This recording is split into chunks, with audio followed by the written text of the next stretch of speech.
So we're back with some cursed object conspiracy theories that'll make you question everything. Remember, this is for entertainment purposes only. Let's check them out. Let's talk about the most creepiest cursed object ever, the Hope Diamond. Hope Diamond is currently housed in the Smithsonian National Museum of Natural History. Try saying that 5 times fast. And it has a very long history dating back centuries. The diamond's origins can be traced back to India, where it was believed to be stolen from the statue of the Hindu goddess Sita. According to legend, the theft started a curse that brought great misfortune and tragedy to whoever possessed the diamond. Let's review, shall we? One of the diamond's first owners, a French merchant called Jean-Baptiste, acquired the gem in the 17th century, faced financial ruin, and eventually died from a violent fever. Creepy! Next, now King Louis XVI and Marie Antoinette were also rumored to have owned the diamond, and they eventually faced execution during the French Revolution. The diamond also fell into the hands of a Dutch jeweler known as Wilhelm Fals, who died by unaliving himself. Simon Frankel was another jeweler who allegedly got his hands on the stone, and was later unalived by his own son. Dude, if I was even in the general vicinity of the Smithsonian, let's talk about the most creepy. Exactly, bro. I'd be careful and wary of everything, man. You think about that. We hear the same thing when they be opening these tombs. You heard the stories about people, because it takes so many people to open them. When they get them open, follow the history and the life of those who were there that opened that tomb. I want to be one of the ones that is far, far away when y'all are opening. I don't even want to be around it. Just tell me what happened, what y'all found, everything else. We're good to go. This stuff is, do you believe in this stuff or not? What do y'all think? Real or fake? People think of cursed objects as being kind of fun and spooky, but working with them, it feels a lot less about that and a lot more about that kind of heavy responsibility to keep some of these objects with us under lock and key and maybe out of the wrong hands. This is the cursed deer skull. We drove down to Nashville to pick up from a woman who saw this in an antique store and took it back to her office, and almost immediately her employees started getting sick. One of her employees was hit by a car, and then the wall that this was hanging on actually fell down and took half of the building with it. But he just touching it with no problems, right?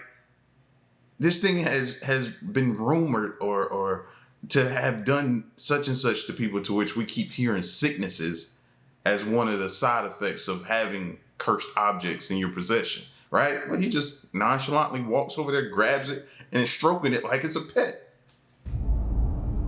There are certain objects specifically in our museum that, without people knowing why they feel the way that they feel, they will definitely have heart palpitations, anxiety. We've had people almost faint. We've had people throw up. We've had people dry heave. People have very visceral physical reactions to being around some of the objects. The crone really is the definition of kind of a cursed object. It is a carved statue of a woman. Someone at some point in time took this object and attached the noose and the nails. People who would get near the crone, they would be just overwhelmed with anxiety. This guy came all the way from Canada to come and see the crone. He begged us to take it out of the box. Almost immediately, his eyes roll up in the back of his head and he starts to bleed from his mouth. Yo. People think. Be careful what you ask for. Are you kidding me? You drove all the way just for that to happen to you? But no, back to my question from earlier. What gives them the pass to be able to be around this stuff, touch this stuff, be in its present? What gives them, you ever thought about that? What gives them the ability to do so? Or what did they do or sell of themselves to be allowed to be amongst this stuff with no repercussion? Like, dude didn't get sick when we saw him standing there talking about it. Nothing. No chest pain. We didn't see chest pain. We didn't see him grab for anything. We didn't see him start hyperventilating. Nothing. So I'm like, what did y'all do to be able to be around this stuff? That's the question. So I just found what appears to be some sort of box in here. I'm going to show you guys how to handle a situation like this. Find something nearby that looks like it belongs and cover that up and walk away. people, this goes double for you. So I just... Oh, I think me and her are related, yo. That's got to be my long lost sister or something like that. Because that's what I would have done, bro. No, we got to learn to leave well enough alone. Stop being so inquisitive and trying to figure out what everything is, man. Leave it alone. We'll be so much better off. So much better off. Salute to her for that. You know what I mean? This needs to go viral. Here are some of the most cursed objects in the world and the stories behind them. This is the dress of Anna Baker. The legend says that she fell in love with an ironworker and ran off to get married to him. Her father, that was disgusted with this, dragged her back and locked her in a bedroom. She then refused to marry anyone else because she was so in love with her first love. Her father didn't like this and left her locked in that room for the rest of her life, and she died alone. After that, the family would claim that the dress would start appearing in different rooms of the house. They also claimed that they could see the spirit walking around the house at night. And number 2 is the screaming skull of Catherine Griffith. Now, Catherine lost her life in 1620 after being attacked by her bullies. Her skull now remains in Burton Agnes in England, and every night a ghost can be seen walking around it, crying and making tremendous noises, scaring the out of anyone that would come near it. Now I've got so much more of these, so make sure you like and follow for part 2. Yo, man. And to think, man, we go up in some of these museums, or think about this stuff, right? Somebody could literally send you stuff like this. Even the other stuff we looked at. Somebody could find some of this stuff online, send it to you as a gift, and you never know. You know what I mean? Maybe the one with the little thing around his neck and everything like that, and some of the weird looking ones. But what if it's a doll and they just send it to you as a gift, tell you to put it in a case, treasure it, and they give you some false meaning. But the true meaning behind it is it's cursed. And they're doing evil by sending it to you because you might have done something they didn't like, you didn't even know, so they decide to send you a gift like that.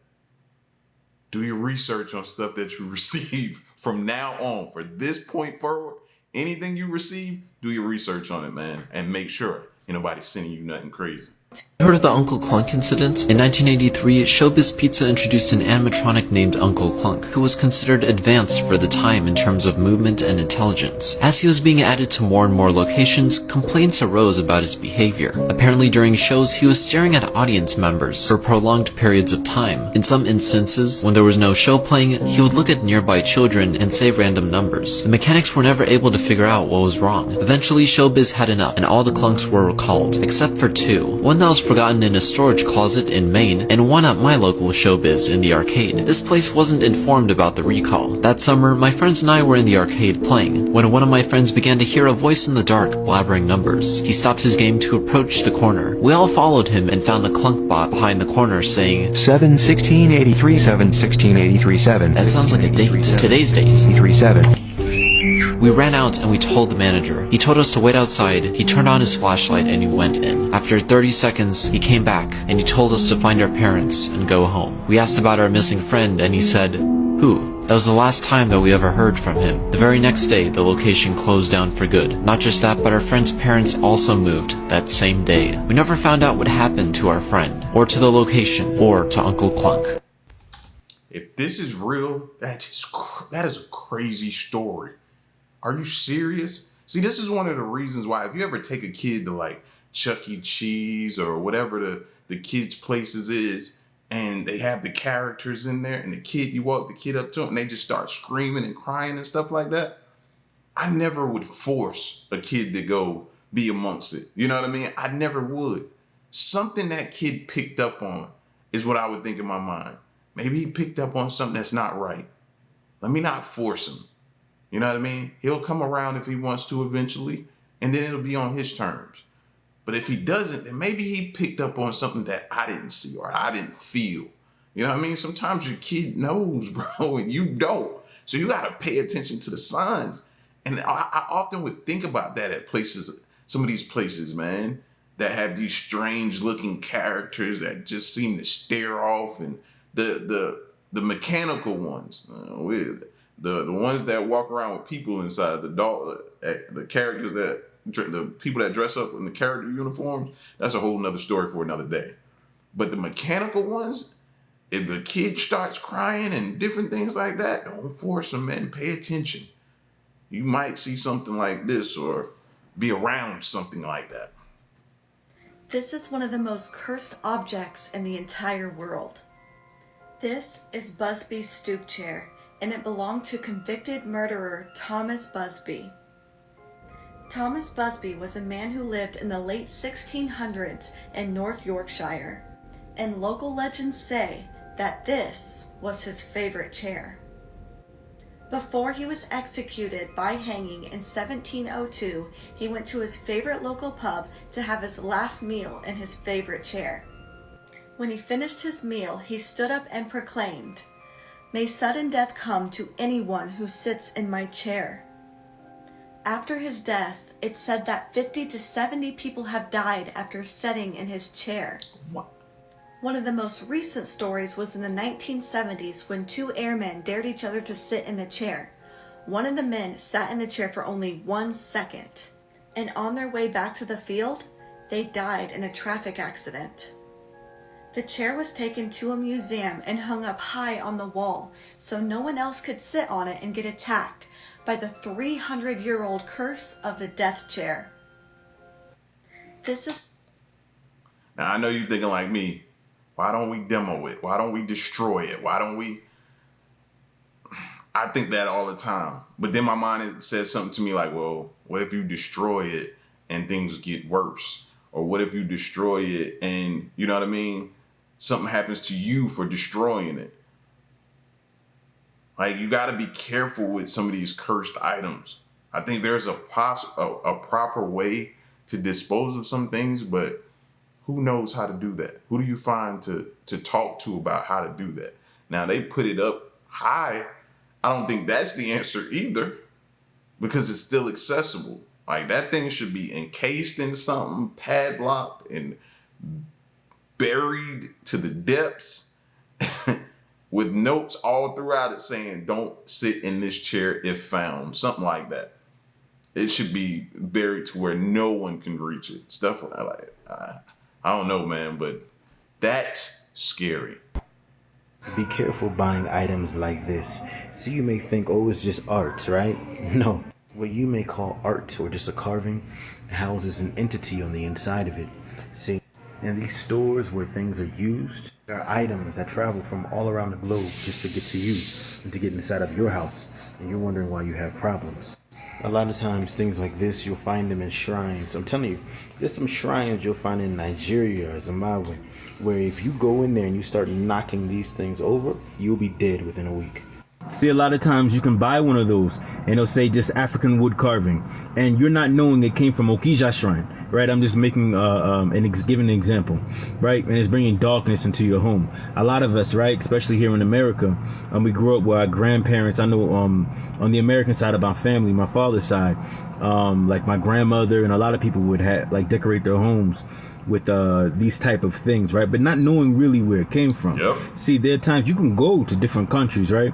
And you'll buy what is a carving, but you don't know that the intent of that thing, right, what's inside of it is to steal wealth spiritually from your home, right? And you're wondering why you're suffering, or you wonder why certain things have been traveling down your bloodline for such a long time, because you've been passing this thing over and over for the longest time. Most things are not benign. I'm telling you, a lot of these things are idols, right? They'll be sitting inside of a shrine. Someone worships that thing, but they can find its way. This way the spirit realm works is if you go and try and buy these little items from used stores, or you could even go online, buy something new. There's an intent and a purpose, and it's not good. Just because something looks pretty or it seems like, oh, this is just nice and cultural, stop falling for the devil's trap when he's like, okay, this is cultural, so it must be good, right? You don't know how human beings are wicked at their core. Okay, so when someone sells you something and they smile, especially a lot of you who go to different places as tourists, and someone says, oh, my brother, my sister, welcome home, and they sell you this thing, you're so happy to be there that you get swindled, right? And somebody spiritually takes something from you. But anyway, the point is of this was just to say, be careful, right? God bless. Does that not scare you? Does that not scare you? Especially if those of us who go out of town and venture in different places as tourists and love the culture and want to be amongst the culture and buy certain things. Or you grew up like I did and had grandparents and aunts that would go to thrift stores and flea markets and stuff like that and buy things and completely not know what they're buying, the history attached to what they're buying. Didn't know, just thought it looked good aesthetically in their home. And oh my gosh, it looks cultural. So they would buy it, not knowing what this thing could, where it came from and what it could be doing to you. Like, that scares me, man. I had an aunt, she had all kind of stuff around her home. That she would just buy little knickknacks from here and there and different things that would, as a kid, would scare you to death if you see that thing with the lights cut off.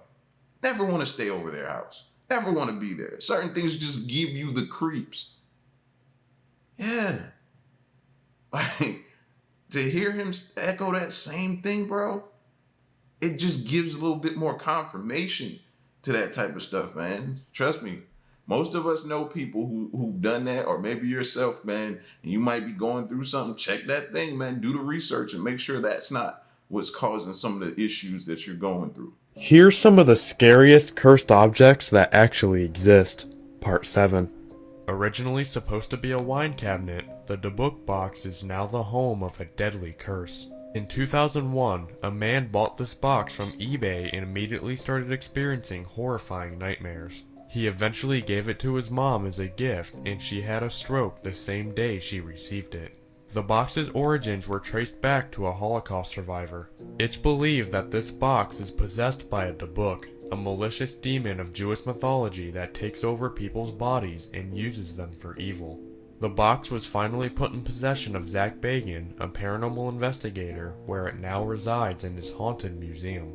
It gained even more attention in 2018 when Post Malone touched the box, and has reportedly been dealing with the repercussions of it ever since. Here's some... Yo, I heard him talk about that on the Joe Rogan podcast. It was a clip we saw the other day. He was talking about that and the things that happened after he interacted with that thing.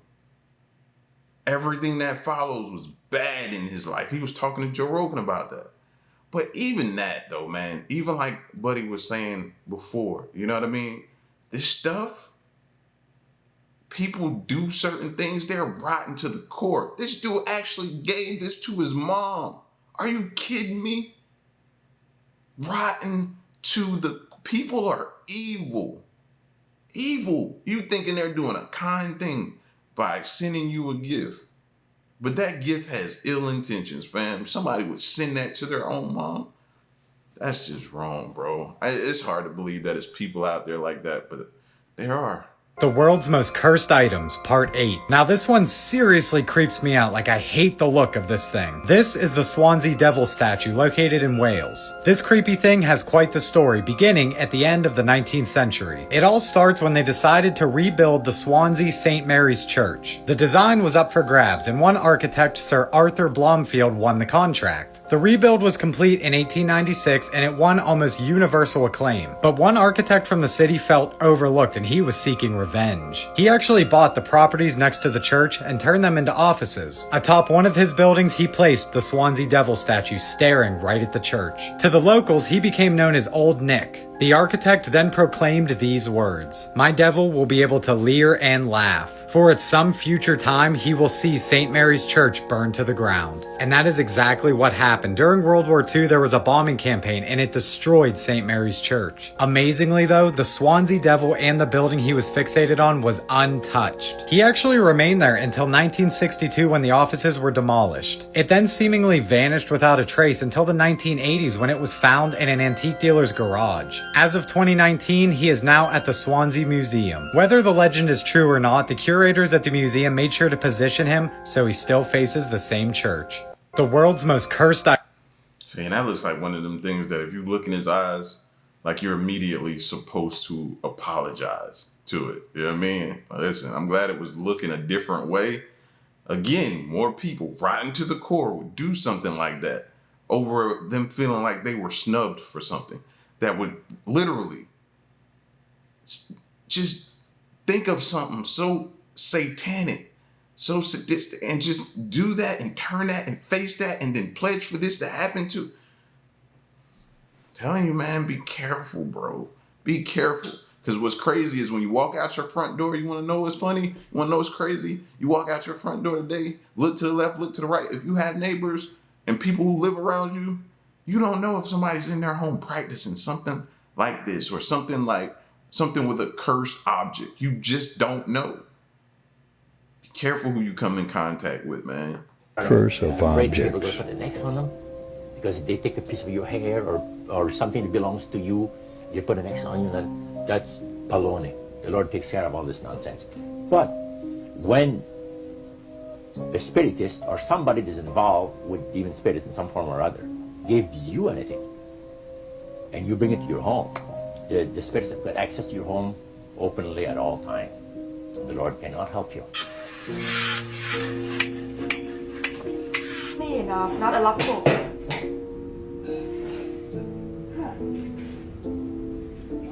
Okay, this is my Hawaii baby.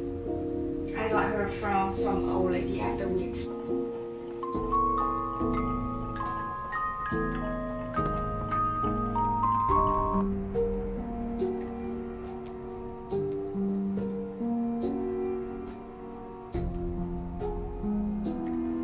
Curse of objects.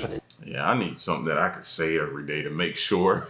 You know what I mean? Not just lighting some sage and walking around your house. I need something else to make sure I ward out any just weird energy. Make sure I look up certain things. Make sure I have nothing cursed in my home. But what about the land that you live on? It could be burial ground. You know what I mean? So I need to be able to say something or practice something or something I could say and repeat on a daily to make sure that stuff stays away and clear and my house is free of that type of energy, man. I don't want that near me at all.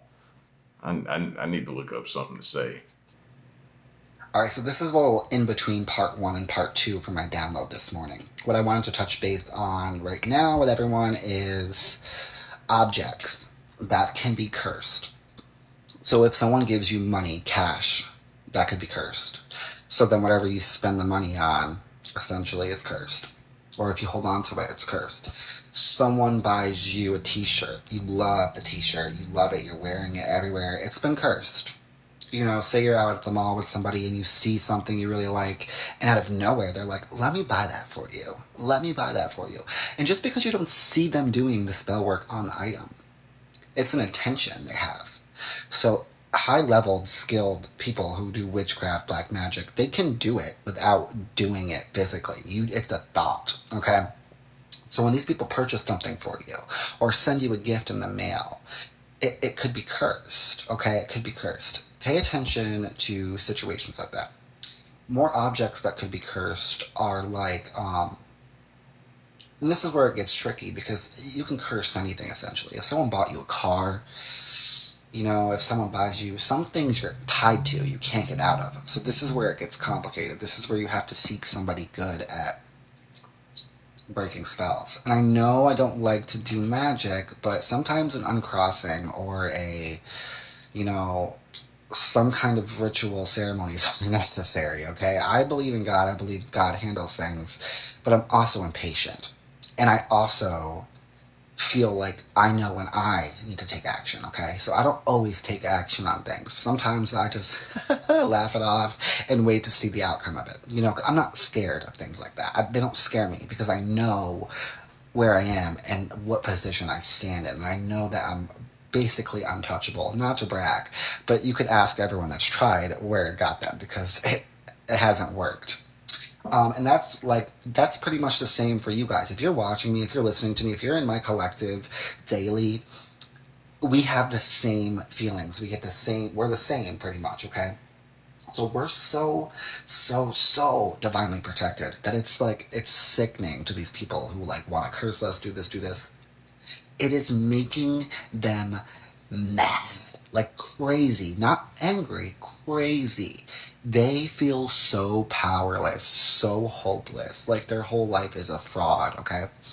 They are steady trying. Think about all the money they've wasted doing this. Think about everything they've done, all the time, all the energy they've wasted doing this. If you have an object that someone gave you that you don't like, or that you've had a falling out with, or you have a weird feeling about, trust your intuition and throw that item in the trash. Take your trash out into the garbage can and let it sit outside of your house. I hope this helps. Part 2 coming soon. Yeah, don't take it to a trash nearby your house either. I'm saying, drive that joker clear across the state if you can. Get it away from you, man. Put it in an incinerator or some type of thing to crush it. Or I don't know, man. You know what I mean? Like, this stuff is crazy. But he echoed the theme of throughout this video about some of these objects, man, that people can send you. Some cruel people in the world. Cruel people in the world, man, that has ill intentions against you. So you got to protect yourself and your family, man. You know, say a prayer, recite the prayer each day, do certain things, man, to make sure you continue to keep these things out of your home and away from your family. You know, everybody ain't happy for you. Everybody ain't in your corner. Some people have ill intentions. So y'all be safe out there. Check some of the gifts you've received. And y'all get at me in the comment section, man, and let me know what you thought of this video. So the next one, I'm gone. Peace. So we're back to check out some paranormal experiences that have left viewers stunned. Remember, this is for entertainment purposes only. Let's check it out. Listen, I have only had one true, genuine paranormal experience in my life, and I can't deny it because my cousin and my aunt were involved. This story makes me feel so unsettled in the worst kind of way, but Jordan gets home from the airport in 2 hours. He's been gone, and you guys were kind of asking about it on live when I touched on it, and I did a story time like 7 years ago on my YouTube, so this will be the only time I'm telling it again. I am a healthy skeptic. That's what I would like to call it. I don't want to deny that anything is there, but I would prefer for it not to be because it feels safer. Me and my cousin were both... Yo, I've never heard somebody say, I'm a healthy skeptic. I prefer it not to be. That's why I'm a skeptic. I'm like, huh? You want to be that way, so you make yourself that way just because you feel like that way is safer. That's the first time I've heard that. Not to be because it feels safer. Me and my cousin were both into scary movies and like darker things, but my cousin was younger than me and she was a little bit more into it. Like she had like the Living Dead dolls collection and stuff like that. And though there were other circumstances and weird situations that happened in my life, this is the only one that I hold to be like validly true. But previous to the story I'm going to tell you, you need a little background information. And that is that my grandmother had a house where a wife left her husband and he himself in the house. Prior to us living there, I lived with my grandma for a long time, or I was pretty much always there growing up. But also my grandma's landlord used to summon angels in a room in the basement that my grandma would not let us go in. This is the side of my family that is a very... What? So not only did somebody themselves, not only did somebody do that to themselves, and you know that while living here, you also have a landlord that's out here practicing all kind of evil things, summoning things. Like, bro, I so much like am nervous about moving or moving places, because if you're in a place and you've been there for so long and nothing's ever happened to you, you kind of don't want to leave that. You know what I mean? You kind of feel safe. A new place always brings about new experiences and situations and things happening. God, that irks me. This is the side of my family that is a very, very unreligious. To the point at my father's funeral 5 years ago, my great-grandmother stood up and cussed out the man that stood up front. I don't know what they call those guys. But he was told not to mention anything about Jesus, and he did, and my grandma flipped out and was using profanity at my father's funeral. Okay, so I'm having a sleepover at my cousin's house. She lives in a trailer, and we are talking about nightmares that we have had. I had perpetual, reoccurring, intense nightmares, 3 of them that recurred over and over and over and over for years throughout my childhood. But I had one that was different, and it took place in my grandmother's house. And at this point in my life, sitting on this couch telling my cousin about this nightmare, my grandma had sold the house. And I was like, all my nightmares have stopped since grandma sold the house. Isn't that weird? And I was telling her about this specific nightmare about walking down the steps. My grandma let us paint the wall walking down the steps into the basement, but in the nightmare, all of the images were like grotesque and eerie and disgusting and genuinely like got more and more morbid as I went down the steps. We had a cat that lived in the basement because she had a bunch of offspring that would beat her up, so we would keep her safe in the basement. And in the dream, this cat is hissing at something behind the door to the room that we weren't allowed in. Whatever. My cousin starts crying as I'm telling her this nightmare. And I'm like, dude, I didn't mean to scare you. Oh my God. Like, you're into more just creepy stuff than I am. And she's 2 years younger than me. So I'm like, oh my God, I just like petrified her. And she's like shaking, visibly shaking. And she's like, no, I'm freaking out because I've had the exact same dream. What? Mind you, I'm like 13. She's what, 11? We decide to draw a picture of the creature we seen in our dream before describing it to each other. Go to part 2. Listen, I have only had... Yo, first of all, me and her could probably be related, bro. I come from some, I've heard of some crazy things that have, and seen some crazy things that have happened in my family. So I identify with her with the whole craziness. Yeah, her grandmom, though, salute to her grandmoms. You know what I mean? That's something I've never seen before. For a grandmom to get up and curse somebody out at a funeral, bro, like I've never, since I've been on this planet, seen anything like that. I've seen a few arguments take place, scuffles, almost come to blows at a funeral. But to see someone start preaching, because you kind of sort of expect that at a funeral. So you expect to hear that type of talk, but to see, wow, that's crazy. Now, onto her dream and your cousin having the same dream, it had to be that place. Something, yeah, that place, that's bad. I want to see part 2 of this to see what ended up happening and stuff like that. But remember how I told y'all, like, I'm surprised a lot of people don't go back and visit like places they used to live at that they had like traumatizing experiences such as this one. I'm surprised people don't go back and do that more often and go back and visit those places and ask the people that live there now currently, if it's still standing and occupied, do they have the same experiences? I would totally do that. Seriously. If you like paranormal, listen to what just happened to me and my husband. So we're sitting at the table eating dinner, right? And our window's open because we have Siberian Huskies. It's cold out. They forced us to open the window. They're like bullies, but nonetheless. Window's open. We're eating, we're sitting, and all of a sudden the dogs pop up and they're both by the window. And that doesn't happen. These dogs could literally, somebody could be breaking in the house and taking all my and they would not even give a singular That's just how Huskies are. So we're like, okay, well, what the is out this window, right?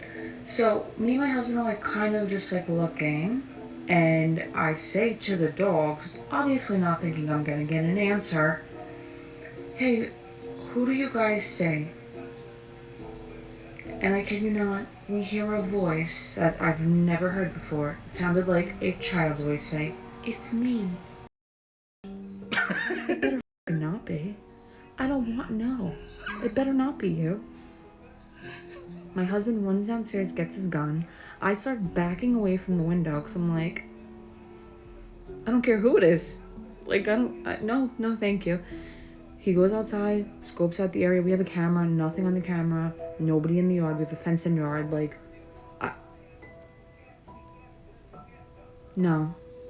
If you like paranormal. I was always told, and y'all let me know, were y'all told the same thing? If you ever hear or you ask a question and something answers, that you never acknowledge it. Have y'all heard that same thing before?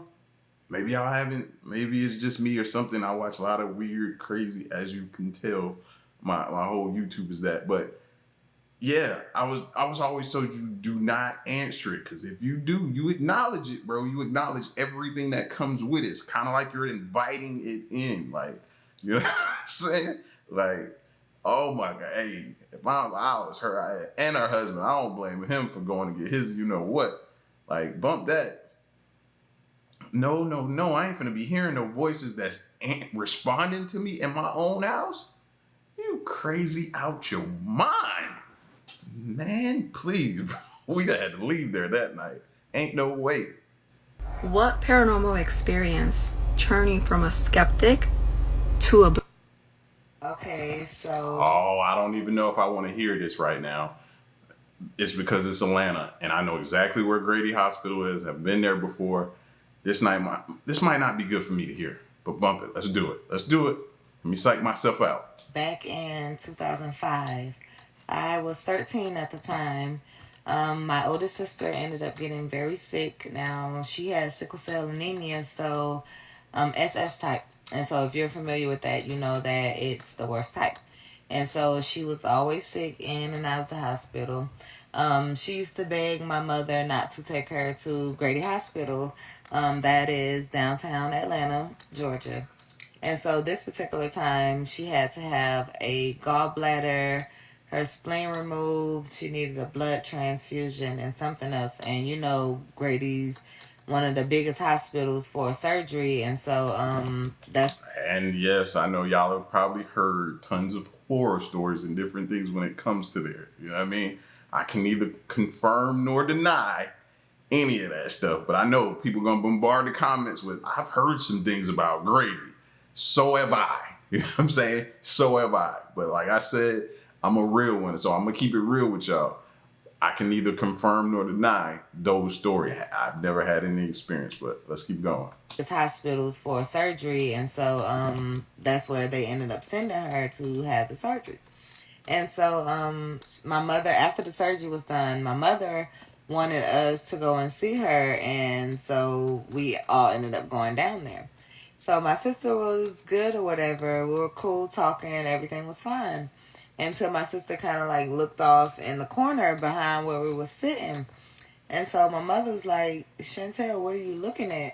And she's like, y'all don't see that girl in the corner? And my mom's like, no, we don't see no girl in the corner. What does she look like? And so my sister's like, she's a girl and she's holding a teddy bear and she's telling me to come play with her.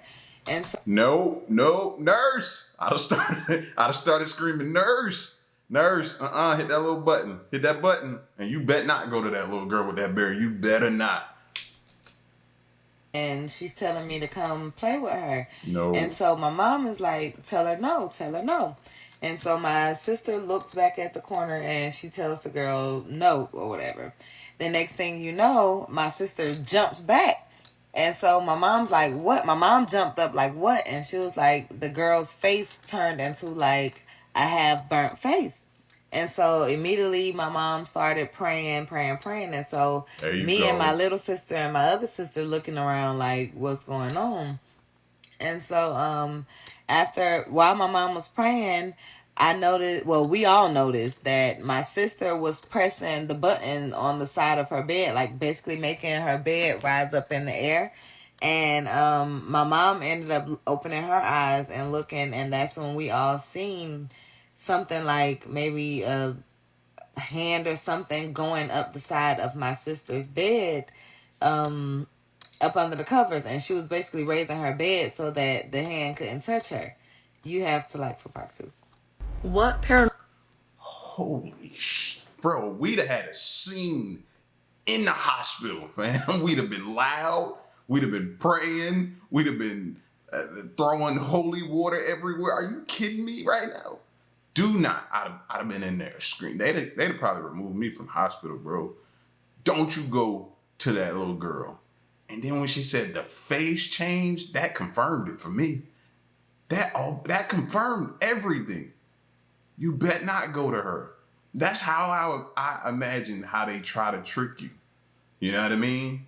You're still in that, like, would you consider that purgatory, or what would you consider that? I say purgatory because I used to watch them little shows.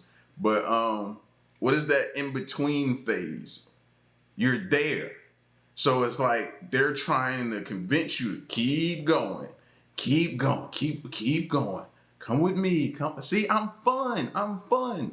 And soon as she rejected her, switched up, changed. And it was like they were trying to pull her at that point, and she was trying to escape. Fam. That's one of them things, man. Now I know y'all gonna be killing Grady in the comment sections, man, but chill. Y'all gotta chill on Grady like that, bro. Okay, so growing up, many paranormal things would happen to me. The ghosties were always trying to hang. So if you don't believe in ghosties and you don't believe me, just pretend so that I feel less insane. And it was starting from the beginning. When I was like 7, I would always have the same dream of me with a bunch of ghosts standing around me, and they would be like, we're your friends. And I was like, friends. Okay, so look, I get the whole networking thing, but I'm 7 and I'm scared of you, quite frankly. So we can be acquaintances, if that, because even that terrifies me. So no, I'm not your bestie. But I grew up in a house with 4 siblings, or 5 of us, and there are 2 things that were working against me here. Was number 1, I was the most terrified of ghosts, okay? And I was the only one that really believed in them. And number 2, they had a favorite. And it kind of seemed like it was me, because in all of these stories, I was a common denominator. Basically, like, our garage door would open and close by itself, our stereo system would blast mariachi music, like, randomly all the time.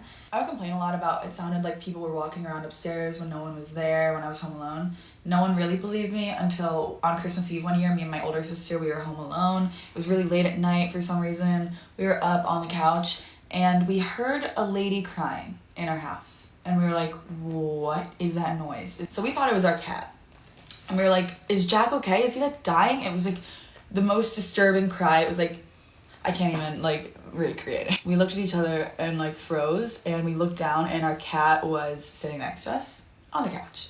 So we immediately knew someone broke in. So we get up and we left the house, and our mom came and checked the house, and no one had broken in. And it was coming from the basement. No one was there. So that was a ghost. Months later, I was about to start high school and I was terrified. So the night before the first day, I was wide awake, couldn't sleep. And then on my nightstand, I had a glass of water in the very middle, and it tipped over and water spilled everywhere, all over my room by itself. And I sit up and I immediately knew. I was like, are you kidding me? Picture day is tomorrow. I'm not going to be able to sleep now. So I'm sitting up and my lights turn on and I freeze. I'm like, if I get off this, my lights were on.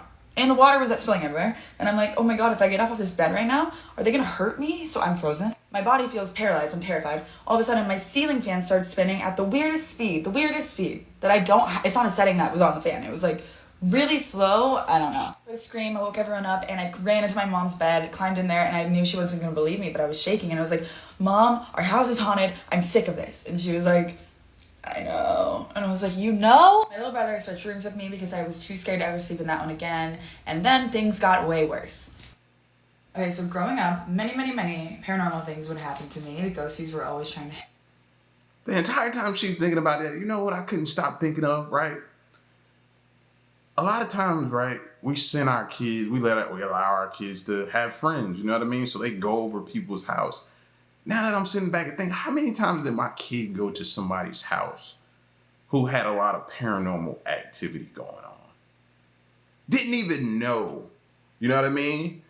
Because sometimes your kid's not going to tell you if they went over somebody's house and was playing with them. Say, for instance, you had a daughter and they were friends and they playing together and she's having all these paranormal experiences and stuff like that. What if that thing jumped on your daughter and she brought it home to your house and now that thing is all in your house and different things like that? We don't know how these things work. But I'm just sitting there and I'm hearing her talk about all the activity taking place in her home. And then she said there's a part 2, so there's more. So she went through this throughout her childhood into teenage years and probably beyond. That's crazy. That's crazy to have that much activity. Like I start thinking like, okay, was y'all doing any type of conjuring or any type of things taking place in y'all's home? Why does y'all home have so much activity? There's no way for us to know. There's no way for us to possibly know we sending our kid over to someone's house who has that stuff going unless they tell me. So y'all need to have a conversation with your kids, man. Hey, did you go over little Johnny's house today? Yeah. So what y'all did? Y'all have any fun? Y'all have fun? Yeah, we did. Anything? And you see any ghosts? Like you gotta figure out a way to ask that question to your kid. You know what I mean? You gotta know. Ask them straight up. Have those conversations because you need to know. That way you can be like, okay, you can't play with them no more. No, you can't go over there. Sorry, you got to get you another friend. No. And yeah, we got to save them. What paranormal experience turning from a skeptic to a believer? So when I first left home and moved out on my own with my boyfriend, I moved into a house that to this day still kind of freaks me out to talk about. I don't talk about this place very much with people, so probably even a lot of my friends don't know any of this. We moved into this little tiny Adobe. It had only been built like, I think 5 years before, so it wasn't old or anything like that. This place was really messed up, and I started figuring that out like within 72 hours of moving in, that something was really wrong here. Again, it's always a new place, right? I remember the second night we were there, I was home alone cooking dinner. My boyfriend hadn't got home from work yet. And I'm standing at my stove, and I just get this feeling that somebody is watching me in a very negative way. Like as if somebody is standing there right behind me, just staring holes through my back. And I remember getting completely covered from head to toe in chills. And you have to understand, like, I'm not a person that gets freaked out being home alone. Like, I like my space. I like being alone. I like quiet. This was totally out of character for me to get like this. And I was so freaked out, and I could not shake the feeling. And then a day or two later, I had this big, heavy glass vase sitting in my windowsill. And again, this was an Adobe house. And if you've ever been in Adobe, you know that they have like 2 feet thick walls, like big, thick walls. And this vase was sitting in the windowsill, and I watched this thing fly out, not fall over, fly out, shatter on my tile floor. And it shattered so hard that I actually found glass shards that had like nicked the walls. It was crazy. And again, I was there home alone, and this was broad daylight when this happened. So then, a couple of nights later, I woke up in the middle of the night and saw a free-floating gray mist at the foot of my bed. And I was not dreaming. I wasn't having sleep paralysis. Like, I was fully cognitive, fully awake, watching this thing. And it just stayed there until finally I looked away because I was so freaked out. I just pulled the covers over my head and tried to forget that I saw it. Then I found out that my boyfriend was having night terrors about a demon that lived in the air vents in the ceiling that was trying to attack him. But I had already been having dreams about this same demon trying to attack both of us, but specifically him. And I just hadn't told him because it was really freaking me out. And we also had numerous friends see like shadow figures like at parties. We'd have people come up to us and just tell us like they felt really weird and they needed to leave. This place was crazy.